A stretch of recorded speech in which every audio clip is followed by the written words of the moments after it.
the Biden border crossing crisis, Senator Ted Cruz, he offered failing White House Press Secretary Karine Jean-Pierre an invitation to the border to see the tragedy firsthand, but she refused the invitation.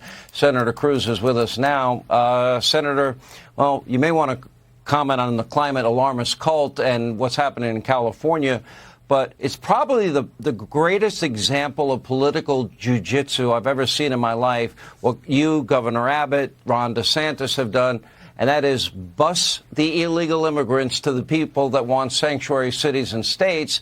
Then all of a sudden they pay attention, but they don't want to go down to the border where you have been dealing with it every day now for, 19 months? Yeah.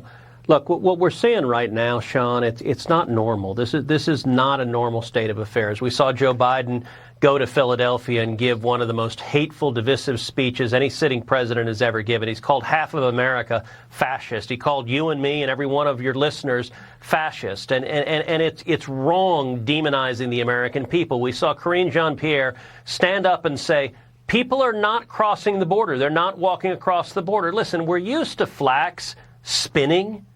This was a flat-out lie. It's an objective lie. It is 100% false. I invited her, come down to the border and see it, and her response was, I don't need to be lectured by Republican senators. I'll tell you what, I'm going to give a challenge to Karine Jean-Pierre right now. Come to this border, spend 60 minutes, 1 hour, with me and the Border Patrol Union.